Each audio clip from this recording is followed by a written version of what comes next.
Hey, what's up and welcome to bonus number 3 in Power Up Endo's 90-day Super GP. So this bonus lesson is dedicated to coding and the fees that you're going to be utilizing to maximize your revenues and your insurance reimbursements, assuming you take insurances. So a little disclaimer, I am very dedicated to all clinical aspects of endodontics and dentistry. I'm not an office manager with decades and decades of experience, but I do have experience working in extremely efficient and productive endodontic practices that are keenly aware to all the codes that you want to bill out in order to be reimbursed for the services that you're actually performing for your patients. So it's important that you capture what you can, especially in today's landscape where reimbursements are barely going up, sometimes going down every year, and where it's a very competitive landscape in terms of capturing revenues. Not to mention the fact that we all have expenses that are much higher now, professional expenses, than what they were in the past, thanks to the cost of dental education, the cost of materials going up, labor going up. So it's important to be fairly compensated for what you do. And so this bonus deck is really dedicated to that, so that when you perform endodontics in your general practice, you are capturing as much revenue as you legally can capture. All right, so what I've done is I've selected two very important resources for you, and we're going to go over them in great detail. So the first one is the AAE's Guide to Coding in Endodontics. You know, they wrote it for endodontists, but it's relevant to general practitioners as well. I can't give this to you as a downloadable resource because it is a perk to AAE members. However, there are a bunch of general dentists who are members of the AAE. So if you start to get really involved in performing endodontics and you'd like access to some of the member benefits that the AAE will provide you, you may want to consider becoming a GP member of the AAE. You get access to the Journal of Endodontics, which is a fantastic publication. You also get access to the literature that you can purchase and thus provide to your patients for patient education, and a whole bunch of other great member benefits. And one of them is this guide to coding and the CDT, and they put it out every so often, the most recent one here in 2021. So we're going to go over this together, and I'm going to go over some different scenarios with you so that you feel comfortable in terms of what to code for the endodontic procedures and the endodontic visits that your patients might have to your general practice. Let's get right into it. All right, so here is the AAE's Guide to Coding in Endodontics. I'm going to go over it with you.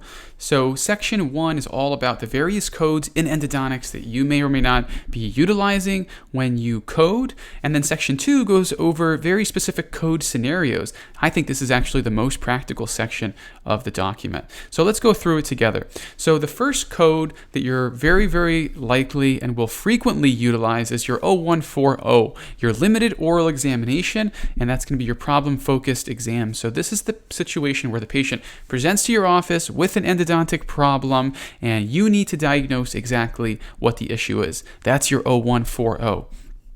Then is going to be your diagnostic images you're going to acquire when formulating your endodontic diagnosis. So your 0220 and your 0230. That's going to be your PA and your second PA that you need in order to obtain more information, usually in the form of an angled shot.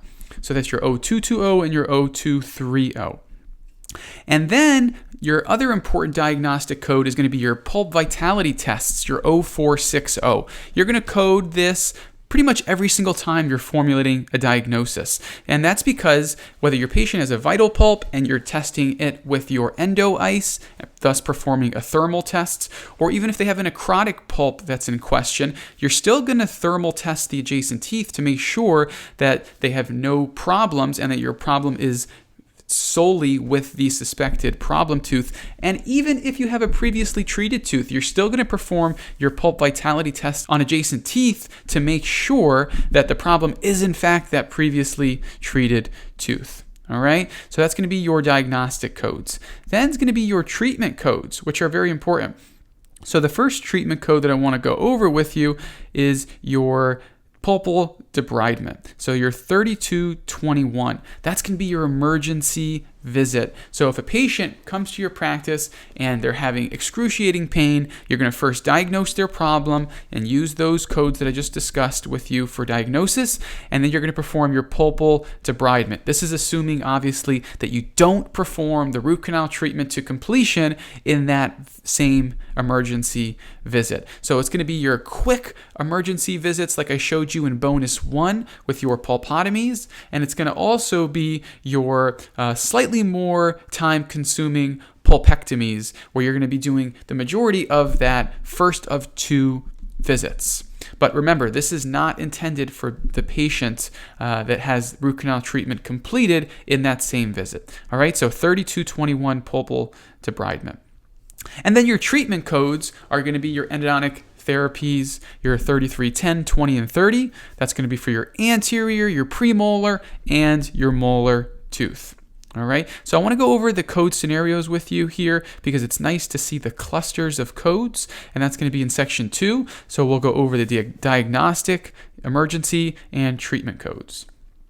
So first, your diagnostic codes. So here's all the codes that I just mentioned to you that you're going to want to code in cluster when you see a patient with an endo problem that you need to diagnose at your practice. So your 0140, your limited oral exam, your 0220 and 0230, your intraoral PAs, and your 0460, your pulp vitality tests. If you perform treatment, then you'll also code for emergency treatment or your endodontic therapies, just like that. Next is going to be your patient who has an emergency problem. Okay, so remember, they come to your practice, they're in a lot of pain, you diagnose them using the codes that I mentioned to you, and then you perform your 3221, your pulpal debridement for your vital tooth, let's say if you do your pulpotomy, or your necrotic tooth if you do your pulpectomy and get them up to the placement of calcium hydroxide. Another really important code that I want to discuss with you is your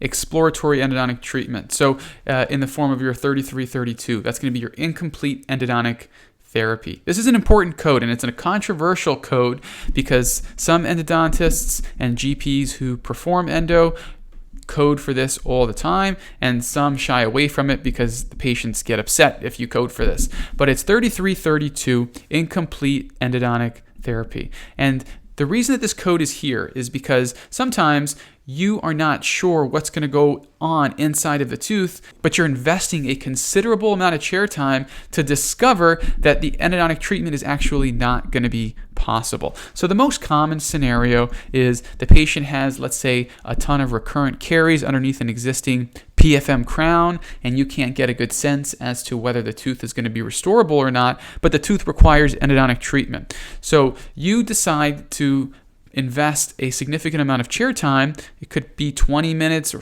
30 minutes, to actually anesthetize your patient, place your rubber dam, and either perform your access preparation through the crown or remove the existing crown, only to find that the tooth is completely unrestorable.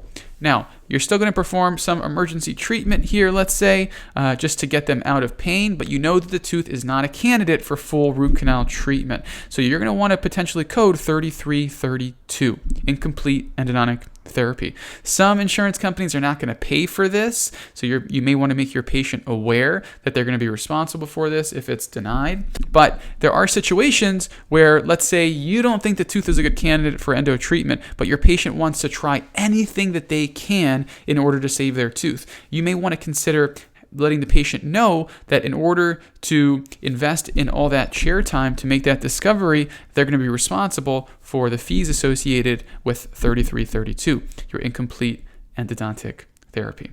So that's going to be the majority of the codes that you'll be using as a GP in your practice. I've already discussed with you the treatment codes. We have situations for endodontic retreatment, which I think you're not likely to get into at this point. Surgical endodontic treatment, also very, very useful to know all the codes associated with that. And then all the various scenarios for, all the things that we do as endodontists. Sometimes we do, some wild surgeries, intentional replantations, root amputations, hemisections, post removals, crown lengthening, core buildup. So there's a lot of things that we do as endodontists outside of your routine endo, even though that's the majority of our practice. But again, this is a fantastic resource made available to AAE members. And if you really love doing endo and you're excited about it, you may want to consider becoming a member and getting access to all these great resources. So here we have a fantastic resource put out by the ADA with the Health Policy Institute that shows you the typical fees for every single or most codes that you'll ever need to code in dentistry. And if we look at the bottom here, it discusses the methodology of this resource. And essentially what they did was they attempted to survey 15,000 dentists in private practice, and they sent out this survey in February of 20, and they had a response rate of 10.4%, thus giving us data from 1,477 dentists all throughout the country on every single or most codes that we code for as dentists. So this is a great resource. Again, this is made available to ADA members. They do charge $200 for this resource. I'm going to cover some relevant codes that we've discussed briefly, but you may want to consider, if you're not an ADA member, becoming an ADA member.